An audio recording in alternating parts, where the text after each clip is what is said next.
नमस्कार, आप देख रहे हैं एमबी नेटवर्क। मैं हूं आपके साथ पंकज यादव। करते हैं बुलेटिन की शुरुआत। तो जम्मू कश्मीर के अनंतनाग में सेना और पुलिस के 3 अफसरों और एक जवान के कातिल आतंकियों का काउंटडाउन शुरू हो चुका है। सुरक्षा बलों ने पहाड़ी की आड़ में पनाह लिए आतंकियों को घेर रखा है। इन आतंकियों की संख्या की अगर बात की जाए तो 2 से 3 बताई जा रही है। सुरक्षा बलों ने साफ कर दिया है कि इन आतंकियों को किसी भी कीमत पर बख्शा नहीं जाएगा। अनंतनाग में पिछले 2 दिनों से ज्यादा समय से मुठभेड़ जारी है। जम्मू कश्मीर के बारामूला में सेना और पुलिस का संयुक्त इस दौरान ऑपरेशन हुआ है और इस ऑपरेशन में उरी से अब तक 2 संदिग्धों को भी पकड़ा जा चुका है। बता दें कि अनंतनाग में चल रही मुठभेड़ के दौरान देश का एक और जवान शहीद हो गया और साथ ही आपको यह भी बता दें कि जिससे शहादत देने वाले की संख्या अब 4 हो गई है। वहीं आतंकियों की तलाश में भी सेना के जवानों ने घेराबंदी तेज कर दी है। अब आतंकियों के खात्मे के बाद ही ऑपरेशन पूरा होगा।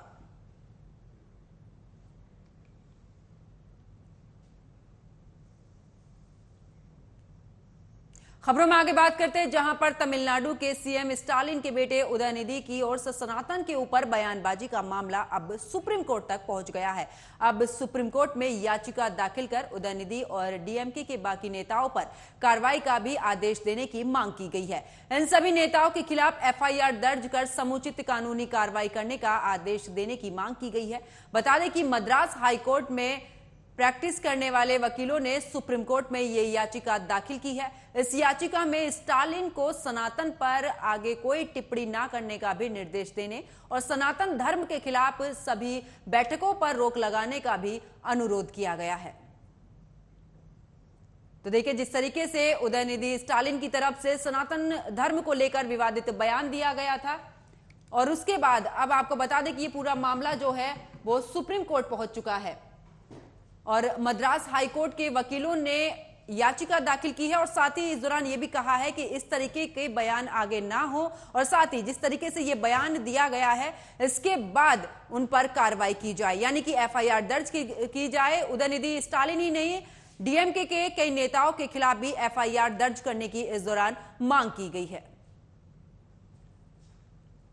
खबरों में आगे बात करते हैं, जहां पर बिहार के शिक्षा मंत्री चंद्रशेखर यादव ने रामचरितमानस को लेकर एक बार फिर से विवादित बयान दे दिया है। उन्होंने रामचरितमानस की तुलना पोटेशियम साइनाइड से की है। हिंदी दिवस पर आयोजित कार्यक्रम के दौरान चंद्रशेखर ने कहा कि 55 तरह का व्यंजन परोसकर उसमें पोटेशियम साइनाइड मिला दीजिए तो क्या होगा। हिंदू धर्म ग्रंथ का हाल ही ऐसा है। रामचरितमानस को लेकर मेरी आपत्ति है और जीवन भर रहेगी। इससे पहले भी वो इस ग्रंथ को समाज को बांटने वाला बता चुके हैं। इससे पहले मोहम्मद पैगंबर को भी बताया था मर्यादा पुरुषोत्तम, और अब एक बार फिर से उन्होंने रामचरितमानस को लेकर एक विवादित बयान दे दिया है। तो देखिए, हिंदी दिवस पर कार्यक्रम का आयोजन किया गया था जहां पर एक बार फिर से विवादित बयान सामने आया है। आपको बता दें कि बिहार के शिक्षा मंत्री का यह विवादित बयान सामने आया। उन्होंने कहा कि जिस तरीके से तमाम तरीके के व्यंजन होते हैं और उस व्यंजन में पोटेशियम को मिला दिया जाए, उसी तरीके से रामचरितमानस की तुलना एक बार फिर से उन्होंने की है और इसी को लेकर एक बार फिर से उन्होंने अपना विवादित बयान दिया है।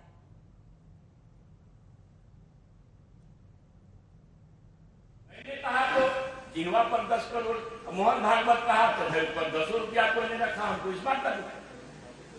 अब मोहन भागवत की 2 बार कहे, वीडियो भी जारी हुआ, आप लोग यूट्यूब पर मिल भी जाएगा उनका भाषण में। अगर आपको दिक्कत है तो मैं दे दूंगा। फर्क कहां है? गोदान के पात्र नहीं बदले जाएंगे और उनकी जातियां नहीं बदली जाएगी। गटर में उतरने वालों की जातियां अगर नहीं बदली जाएगी तब तक इस भारत भूमि पर आरक्षण और जातीय गणना की जरूरत पड़ती है। सापत तारक परुष कहंता विप्र पूज्य अरण्यकांड में लिखा है। खबरों में आगे बात करते हैं, जहां पर नू दंगा मामले में हरियाणा पुलिस ने बड़ा एक्शन लिया है। पुलिस ने हरियाणा के फिरोजपुर झिरका से कांग्रेस विधायक मामन खान को भी गिरफ्तार कर लिया है। पुलिस ने मामन खान को राजस्थान के अजमेर से गिरफ्तार किया है। उन पर नूह में दंगे के दौरान भड़काऊ पोस्ट डालने का आरोप है। इस बीच प्रशासन ने कड़ी सुरक्षा को ध्यान में रखते हुए 2 दिनों के लिए इंटरनेट सेवाएं एक बार फिर से बंद करने का आदेश जारी किया है। वहीं धारा 144 भी लागू कर दी गई है। साथ ही जुमे की नमाज भी लोगों से घर पर रहकर ही अदा करने के लिए भी कहा गया है। तो एक बार फिर से आपको बता दें कि नूह में जिस तरीके से हिंसा भड़की थी, उसको लेकर कांग्रेस विधायक मामन खान को गिरफ्तार किया गया है। मामन खान पर यह आरोप है कि उन्होंने सोशल मीडिया पर आपत्तिजनक टिप्पणी की थी और इसके बाद जब उन्होंने पोस्ट किया, उसी को लेकर अब पुलिस ने यह एक्शन लिया है। राजस्थान के अजमेर से उन्हें गिरफ्तार किया है। नूह हिंसा में पुलिस ने यह बड़ी कार्रवाई की है। और इसी के साथ आपको यह भी जानकारी दे दें कि कांग्रेस विधायक मामन खान को गिरफ्तार कर लिया गया है और 2 दिन के लिए इंटरनेट सेवा जो है वो भी बंद कर दी गई है। साथ ही धारा 144 भी लागू कर दी गई है।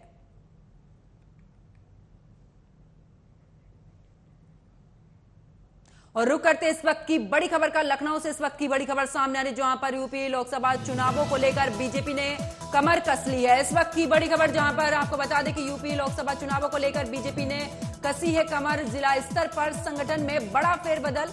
जिला अध्यक्षों की नई सूची हुई है जारी, जहां पर प्रदेश अध्यक्ष भूपेंद्र चौधरी ने इस दौरान नियुक्ति की है। साथ ही 98 नेताओं को मिली है जिला अध्यक्षों की ये कमान। बड़ी खबर आपको लखनऊ से बता रहे, जहां पर बता दें कि एक बार फिर से बीजेपी में बात की जाए, फेरबदल की खबर सामने आई, जहां पर 98 नेताओं को मिली है जिला अध्यक्षों की कमान। इस वक्त की बड़ी खबर लखनऊ से आपको बता रहे, जहां पर बता दें कि यूपी लोकसभा चुनाव को लेकर बीजेपी ने कमर कस ली है और इस दौरान इसी को देखते हुए जिला स्तर पर संगठन में बड़ा फेरबदल भी हुआ है। और साथ ही जानकारी दे दें कि जिला अध्यक्षों की नई सूची भी जारी कर दी गई है और इस सूची के अनुसार अगर बात की जाए तो प्रदेश अध्यक्ष भूपेंद्र चौधरी ने इन सभी की नियुक्ति की है, जहां पर 98 नेताओं को मिली है जिला अध्यक्षों की कमान। तो बड़ी खबर आपको बता रहे, जहां पर लोकसभा चुनाव को लेकर बीजेपी अब पूरी तरीके से अपनी कमर कस चुकी है और इसी को लेकर यूपी लोकसभा चुनावों को लेकर भी बीजेपी अब पूरे तरीके से चुनावी मूड में है। और इसी को देखते हुए जिला स्तर पर संगठन में बड़ा फेरबदल भी किया गया है और साथ ही इस दौरान जिला अध्यक्षों की नई सूची भी जारी कर दी गई है। और इस सूची की अगर बात की जाए तो बीजेपी की अगर बात करें तो प्रदेश अध्यक्ष भूपेंद्र चौधरी ने इन सभी की नियुक्ति कराई है, यानी कि नए जो जिला अध्यक्ष चुने गए हैं 98 नेताओं को मिली है जिला अध्यक्षों की कमान। इस वक्त की बड़ी खबर आपको बता रहे हैं। तो लखनऊ से बड़ी खबर, जहां पर यूपी लोकसभा चुनावों को लेकर बीजेपी ने अपनी कमर कस ली है। जिला स्तर पर संगठन में बड़ा फेरबदल देखा गया है और इस दौरान इस फेरबदल के लिए अगर बात की जाए तो जिला अध्यक्षों की नई सूची जारी कर दी गई है बीजेपी की तरफ से और प्रदेश अध्यक्ष भूपेंद्र चौधरी ने यह नियुक्ति की है। और साथ ही आपको बता दें कि 98 नेताओं को मिली है जिला अध्यक्षों की ये कमान। खबरों में आगे बात करते हैं, जहां पर असम के मुख्यमंत्री हेमंत बिस्वा शर्मा बिहार दौरे पर हैं। आज वे पटना एयरपोर्ट पर पहुंचे, जहां बीजेपी के सैकड़ों कार्यकर्ताओं ने उनका जमकर स्वागत किया। लगातार सनातन धर्म पर हो रही बयानबाजी के बीच उन्होंने इंडिया गठबंधन के नेताओं पर भी जमकर निशाना साधा है। उन्होंने कहा कि इस गठबंधन का मकसद एक ही है, हिंदू को खत्म करना, सनातन को खत्म करना और ये लोग एकजुट हुए हैं। सनातन और साथ ही हिंदुओं को खत्म करने के लिए 2024 का लोकसभा चुनाव इस सनातन धर्म को बचाने के लिए है और हम लोग इस सनातन धर्म को बचाने के लिए पूरी तरह से एकजुट हैं। हेमंत बिस्वा शर्मा जिंदाबाद जिंदाबाद जिंदाबाद। हेमंत बिस्वा शर्मा जिंदाबाद जिंदाबाद जिंदाबाद। हेमंत जिंदाबाद जिंदाबाद। भारत माता के। देखिए, पूरा ये जो विपक्ष का अलायंस हुआ है, इसका जो असली मकसद है ये भारत का हिंदुत्व को वीक करना और सनातन का खिलाफ काम करना। तो ये पूरा अलायंस का जो मकसद है, ये मकसद ही हमारा सभ्यता और संस्कृति को बर्बाद कर देना। तो इसीलिए अगली जो लोकसभा चुनाव होगा ये सिविलाइजेशनल का फाइट होगा, सभ्यता का फाइट होगा और हमारा भारत का लोग सनातन को सुरक्षित रखेगा। और अब खबर उत्तर प्रदेश के ग्रेटर नोएडा से है, जहां पर बिसरख थाना क्षेत्र की एक निर्माणाधीन बिल्डिंग की लिफ्ट गिर गई है। इस हादसे में 4 लोगों की दर्दनाक मौत हो गई है। वहीं 5 लोग घायल बताए जा रहे हैं। वहीं इस हादसे में 5 लोग घायल हैं, जिन्हें पास के ही अस्पताल में इलाज के लिए ले जाया गया है। आम्रपाली ड्रीम वैली बिल्डर की ओर से चल रहे इस निर्माण कार्य के दौरान ये हादसा हुआ है। हादसे की सूचना मिलते ही मौके पर पुलिस की एक टीम भी पहुंची है और इस दौरान जिस तरीके से यहां पर बड़ा हादसा हुआ है और कई मजदूरों की मौत हो चुकी है, उसके बाद इन सभी के शव को पोस्टमार्टम के लिए भिजवा दिया गया है।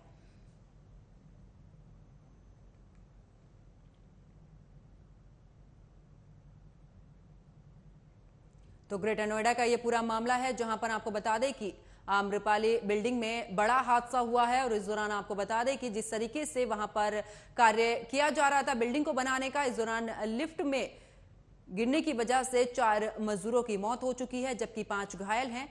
वहीं सूचना मिलते ही पुलिस भी मौके पर पहुंची है, जहां पर मृतकों के शव को पोस्टमार्टम के लिए भेज दिया है और इसी के साथ आपको बता दें कि घायलों को इलाज के लिए अस्पताल में भी भर्ती करा दिया गया। पुलिस साथ ही इस पूरे मामले की जांच में भी जुट गई है। उधर यूपी के मुजफ्फरनगर जिले से भी सनसनीखेज मामला सामने आया है, जहां पर परिजनों ने जिस शव को अपने बेटा मानकर बुधवार को पुलिस के सामने बवाल काटा था, वो शव उनके बेटे का नहीं निकला। पुलिस ने इस पूरे मामले की गुत्थी सुलझा ली है, जहां युवक के परिजनों ने अपने बेटे के रूप में एक ऐसी लावारिस लाश की पहचान की जिसका सर और एक हाथ कटा हुआ था, जिसके चलते युवक के परिजनों ने बुधवार की रात को थाने पर जमकर हंगामा किया था। बता दें कि घटना 29 अगस्त से जुड़ी है, जब एक मोन्टू नामक युवक एक युवती को लेकर फरार हो गया था। 31 अगस्त को मंसूरपुर थाना क्षेत्र के नोना गांव निवासी सतीश कुमार नाम के एक व्यक्ति ने थाने में लिखित शिकायत देते हुए ये जानकारी दी थी, कि जिसके बाद आला अधिकारियों के निर्देश पर इस मामले में तुरंत एफआईआर भी दर्ज कर एक टीम बुधवार देर रात को ही युवक और युवती को सकुशल बरामद कर लिया है।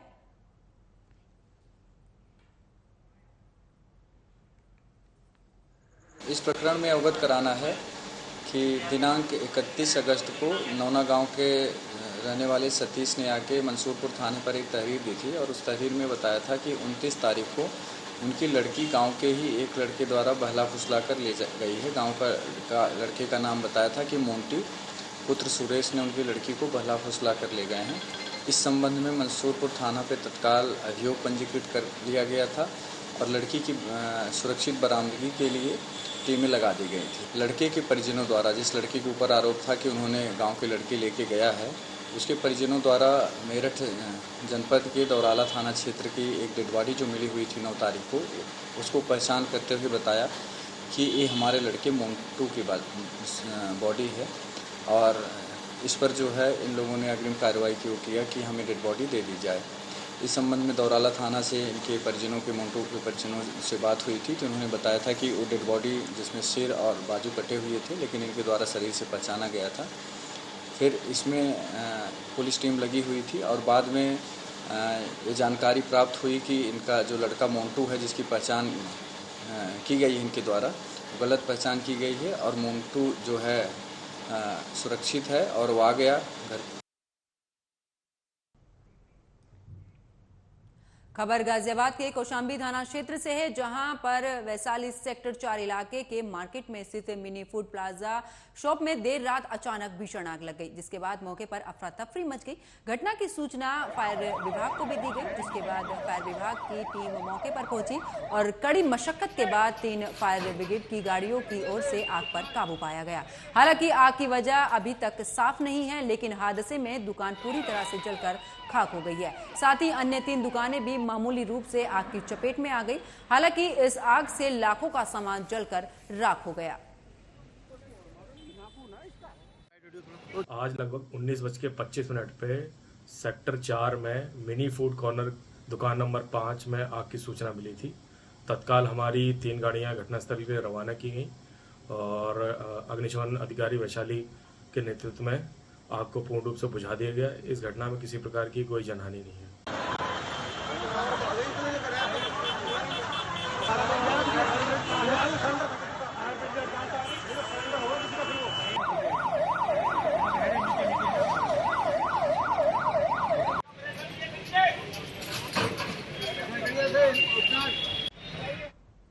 और अब खबर यूपी के ललितपुर से है, जहां पर दो महिलाओं की भिड़ंत का वीडियो सामने आया है, जो तेजी से सोशल मीडिया पर वायरल हो रहा है। वीडियो जिला महिला अस्पताल के सामने का है, जहां दो महिलाएं आपस में झगड़ा करती हुई नजर आ रही हैं। जानकारी के अनुसार इन दोनों महिलाओं में लड़ाई की बड़ी वजह कमीशन के पैसे बताए जा रहे हैं। और आप तस्वीरों में देख सकते हैं किस तरीके से ये दोनों महिलाएं एक दूसरे के साथ में मारपीट कर रही थी।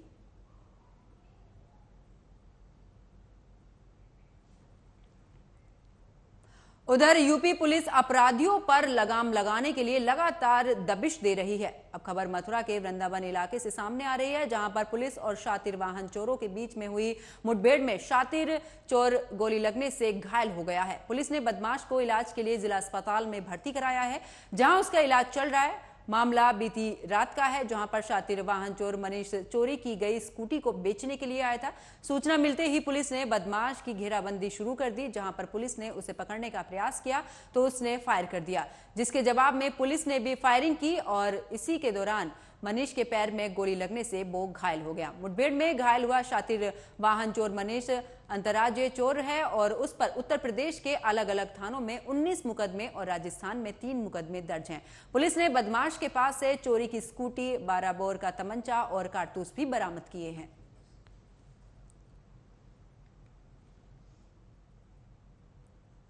हमारी एसओजी टीम और वृंदावन की पुलिस को ये सूचना मिली कि एक अंतर्राज्यीय वाहन चोर जो पिछले कई दिनों से मथुरा में सक्रिय है, वृंदावन में वो पिछले कुछ दिन पहले एक स्कूटी की चोरी कर चुका है।